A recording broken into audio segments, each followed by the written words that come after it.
And I just wanted to quickly read out our panel. Unfortunately, Elizabeth Coff, who was going to be here, she was with us last night. She's been held up in Parliament, no doubt with COVID-related activities, perhaps reporting on them to the pollies. We do have Neville Stevens AO, the Chair of the New South Wales Innovation and Productivity Council. Thank you, Neville.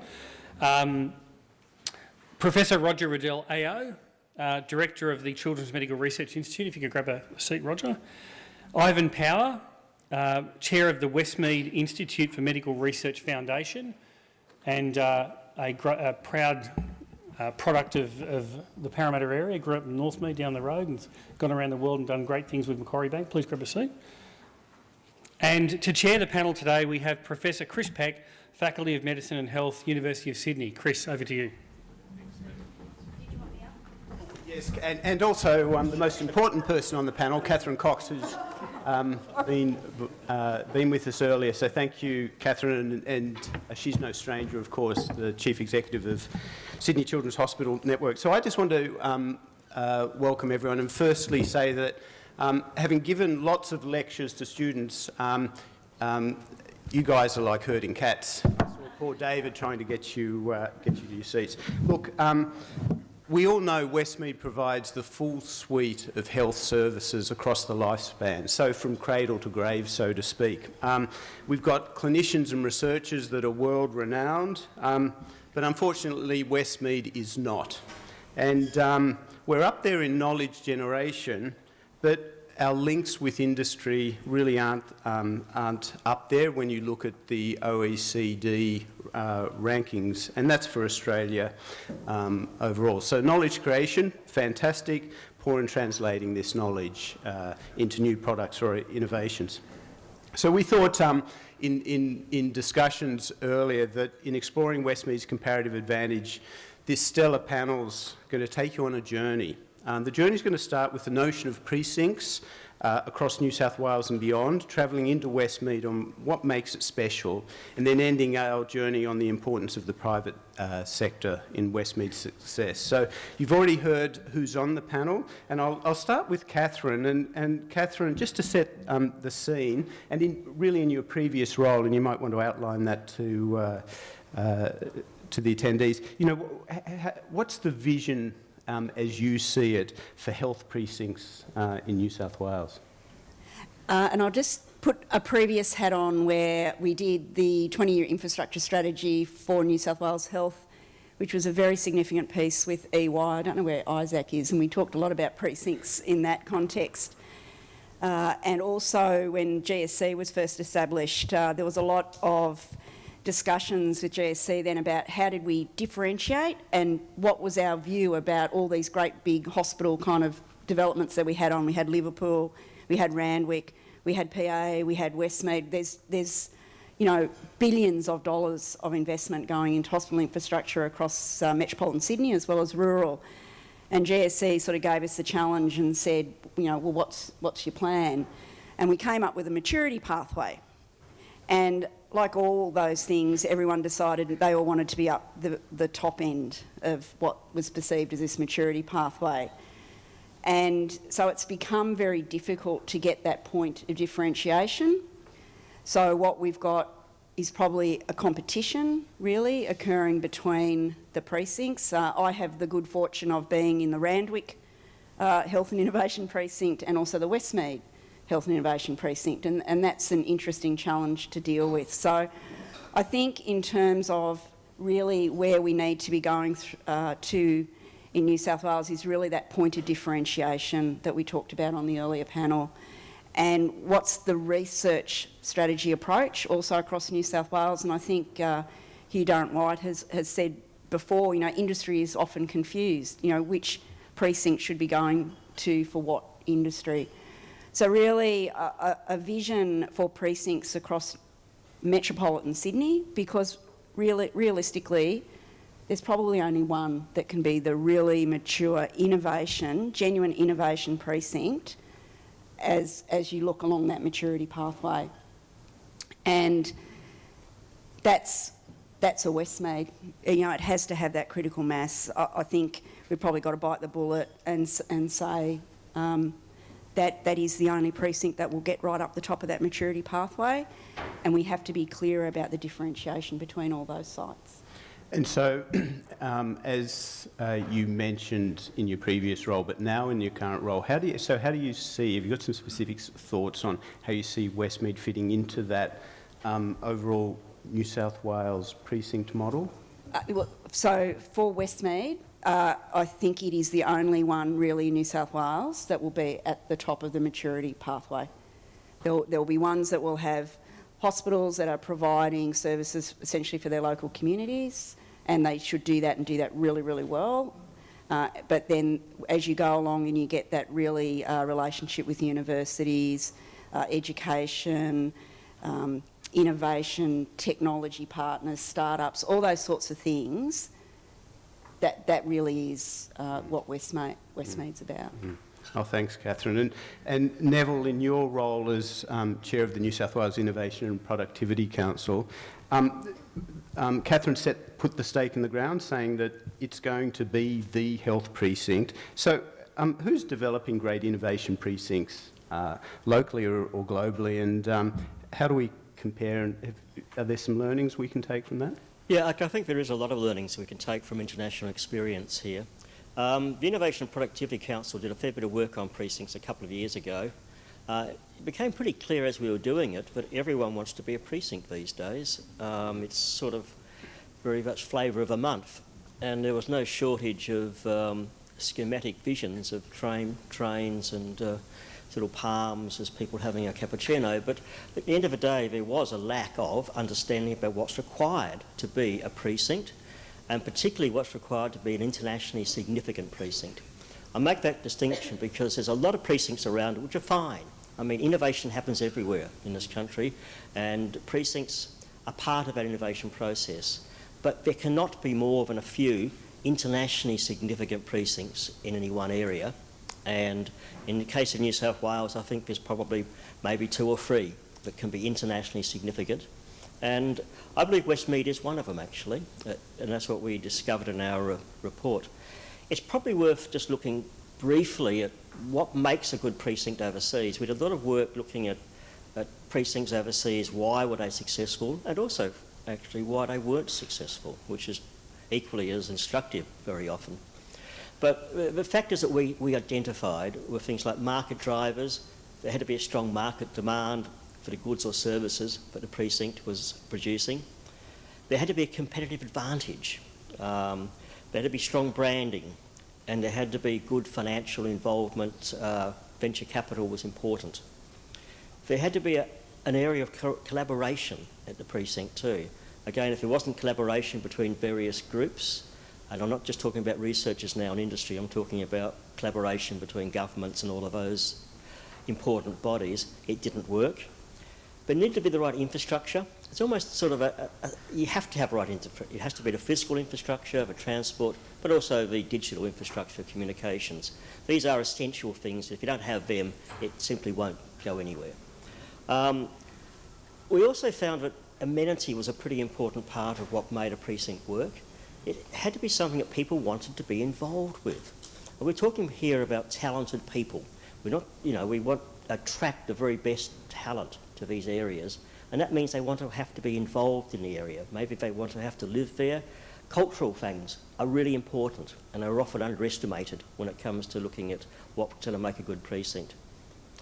There has to be an enterprise culture, entrepreneurial culture, absolutely important. But part of that, there has to be diversity within the precinct too. We found diversity a pretty important part of what made a successful precinct. Diversity of companies, of firms, and of people too, and a workplace culture that valued diversity and valued people from various countries. And finally, the 7th factor we identified was leadership. You had to have robust governance. We need to be strong leadership, political commitment and a shared vision. The thing I'd add now to this conference is, as an 8th point, is there needs to be a sense of urgency. A lot of what we worked through internationally are precincts that have been there for a long, long while. I mean, if you look at Silicon Valley, you look at MIT and Cambridge, these have been around for decades and decades. if you're going to make a difference now, there has to be a sense of urgency. Otherwise, we're going to be overrun by everyone else trying to develop their comparative advantage in their precinct. So they were the sort of things that we looked at. When we released the report, someone asked me, would it be possible for my little area to be an international precinct? And I said no, which I don't think made me very popular at the meeting. But it's a fact. We have to be realistic about what we can do and realistic about what we need to do to make these things internationally competitive and globally significant.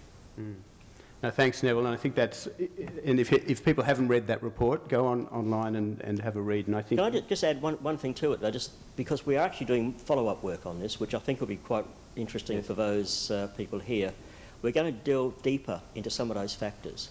So we're doing a fair bit of work at the moment on workforce, on workplace, and what can precincts do to actually encourage that aspect. And our second project going to be on governance, where we'll dig a little bit deeper to work out exactly what can be done, how does New South Wales rate in it, and what can we do to change it. No, thanks. So Roger, you've spent a long time at Westmead. We've heard that Westmead's going to be one of these precincts, but what actually makes Westmead special, from your perspective? So what I believe will make... is this microphone on? I don't think so, maybe. I'll try this one.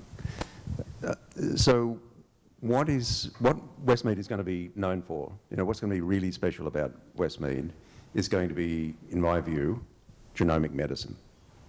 And look, I know there are a lot of people in the audience who don't have a medical background, so if I can have a 3-minute soapbox, I would like to explain what I mean by that in a way that you could explain to your family or your work colleagues. So you heard from Malcolm in his fantastic talk about Sanger and the Genome Project. And most of us are aware of that. So the Human Genome Project was finished in the early 2000s. For the first time, a species on the planet has got access to its own blueprint, which is just an extraordinary thing in its own right. Why is that relevant to health? Everything that happens to us in terms of health is a product of our blueprint, our genome, and our environment. At some level, it's just an interplay between the two of those things. In the terms, if it's accidental trauma, it's mostly environment. For inherited diseases, it can be mostly or entirely, the accident of birth, the lottery of the genome. Most of you would not be aware that your blueprint has got on average, 25 major errors in it. The fact that you're here in the room and all of you look very healthy probably means that those errors are not in a critical place in the genome. You're just lucky. 3% of children are born with a major error in a place that really does matter. And those children are in Cathryn's, highly specialised, they take up the attention of the medical specialists in highly specialised paediatric institutions.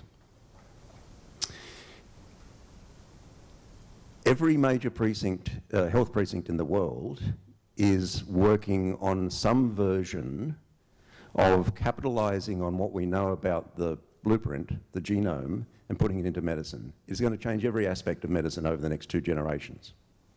It'll take time, it's happening relatively slowly at this point, but it's building momentum, it's going to change everything. So every major precinct would be saying, we're doing genomic medicine. What is unique about Westmead within Australia, and to a certain extent in the world, is our expertise in doing something about a diagnosis of an error in the genome. So we've been working on this for 25 years. You haven't heard about it probably. It's under the radar.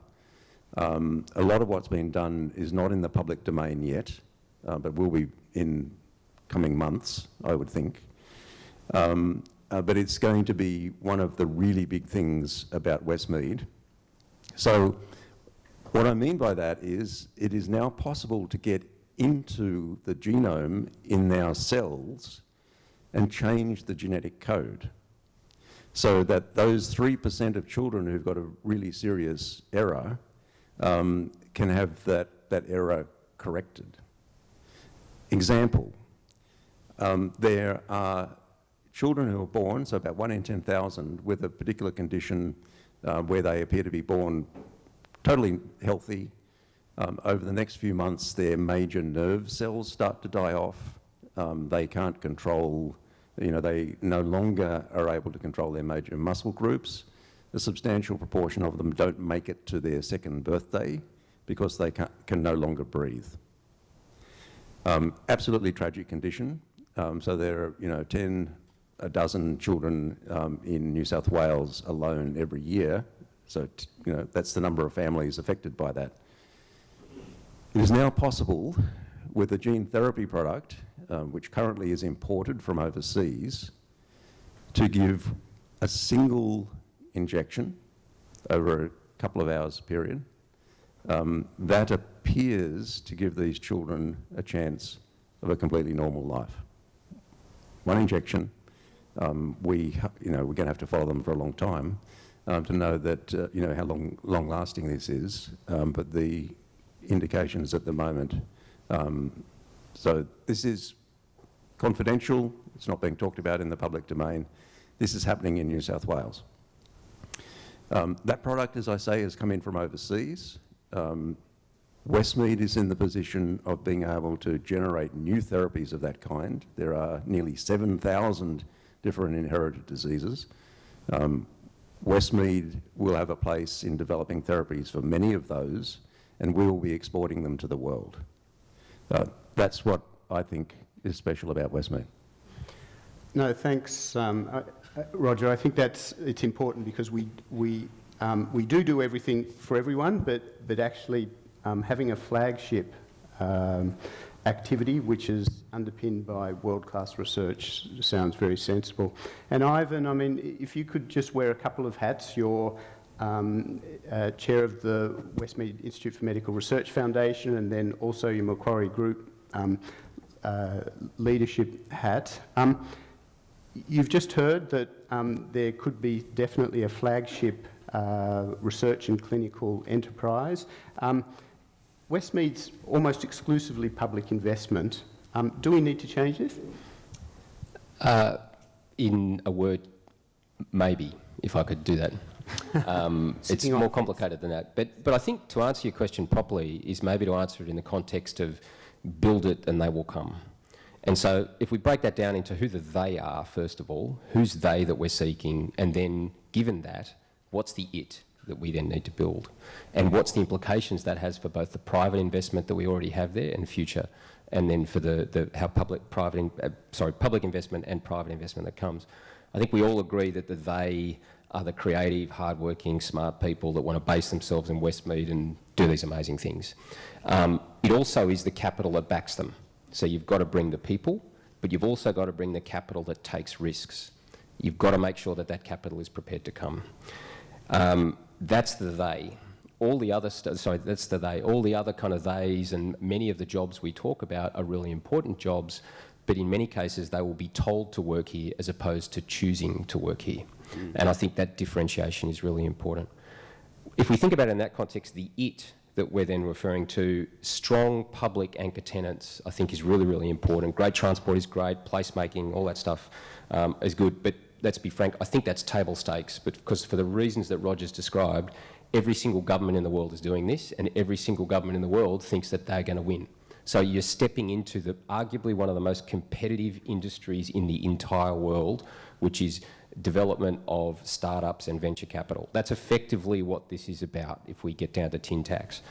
And so really what that is about, the it is actually the environment that surrounds all of that hard asset. And as an accountant by trade, but as an investor and banker by my career, that's not the book value that we have, that's the intangible value that sits on top. That's the value of the interactions between people and ideas and how they create value over and above the hard investment that you actually make. And an important delineation is that California does not create entrepreneurs, it attracts entrepreneurs and then refines them. It attracts the greatest minds from all over the world and brings them there. It's not as though they've got a production line. And so we're not about building entrepreneurs, we're about attracting the they to what it is we're doing. And so if you come back to your question, the volume of infrastructure is great. All those other things are really, really good, but the environment is about the composition of that investment, the configuration you have about how those investments interact with each other, the space that you leave for private capital to participate. Really importantly, the rules of engagement that you actually have about how those institutions interact with private capital and with people from all over the place, and then the governance, of course, about how that works. That is what is going to give you a return on capital at Westmead that is really amazing, whether that capital that you put in is financial, intellectual or political. So we've heard we've heard the recipe where we can have a flagship product. We've heard the ingredients from Neville. We've heard about the landscape from Cathryn. What would you do in your 100-day plan? And we've heard that we need a rolling 100-day plan. So now we're talking. Now we're talking. Well, and for those who's interested in what Roger said, I'd really encourage you to read The Economist. They've got a lift out in here that talks about effectively the science fiction that really COVID has brought on, but has been brewing for 20 years in medicine. It is miraculous. It's really miraculous. So I'd really encourage anyone who had the slightest interest in what Roger was talking about to grab The Economist and read the Technology Quarterly that's in there.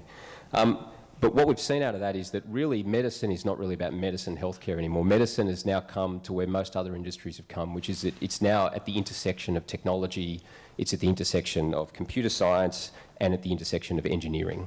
That's really what we're referring to. We're not referring to medicine really anymore. And so if we were to dream a little and we said, let's start with what we have today, what would be the tweaks that little old me would tell Amy to say, here are some of the things that you might have in your plan.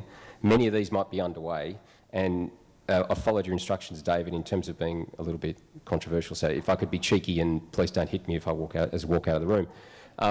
First thing here is creating the incentives and enablers that allows the anchor tenants to harness what I think is the biggest competitive advantage that Westmead had, which is 3 million person diverse, wealthy population base and the potential data that emerges from those people. Everyone can have specialists, everyone can have hospitals.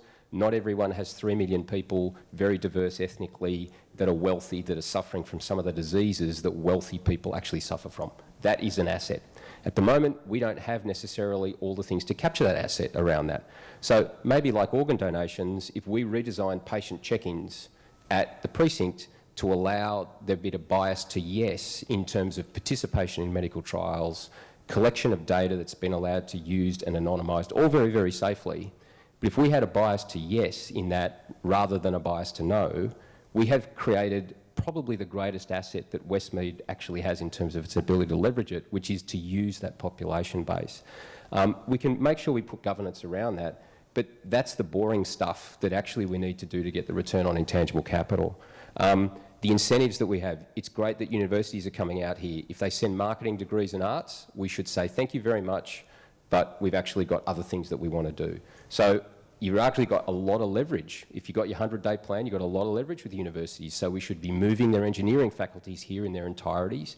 We should be moving the science faculties and insisting that we get the computing science faculties as well, based out here at Westmead. Because arguably this is where most of the students are going to come from anyway, right? So it actually makes a lot of sense.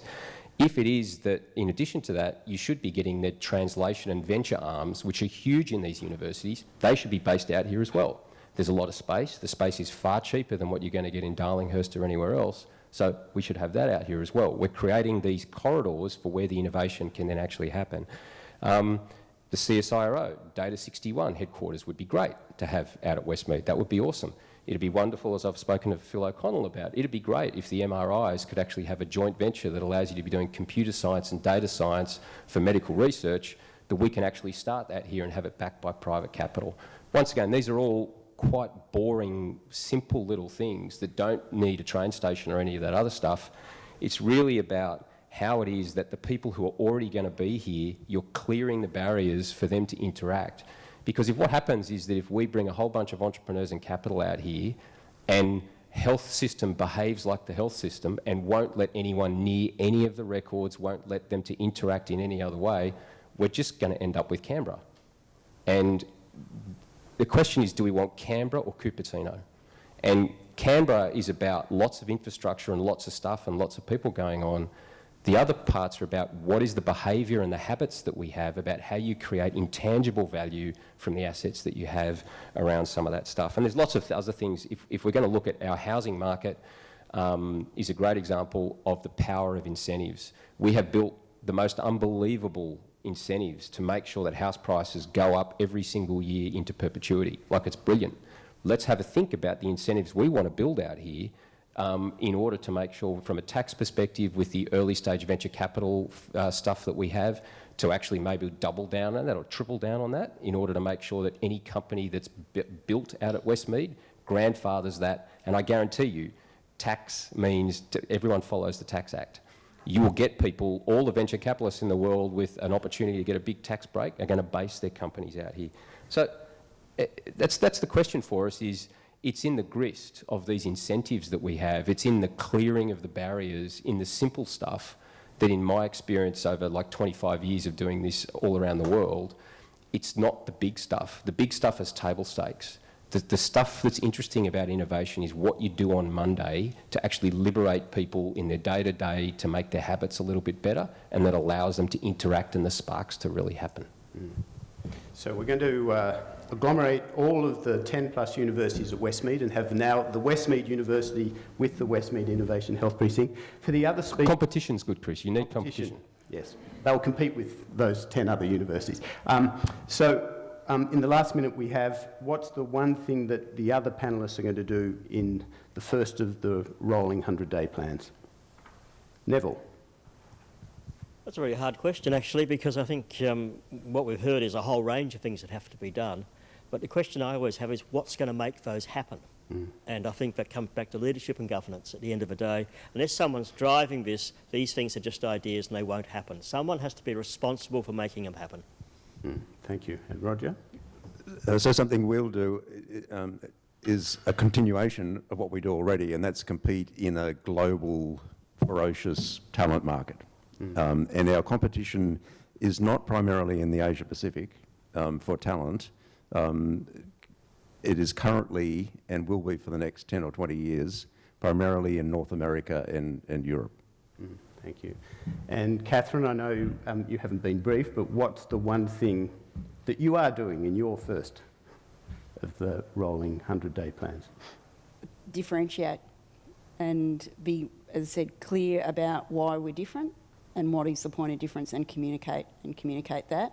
But I would like to have two, which is it's the leadership. Yes.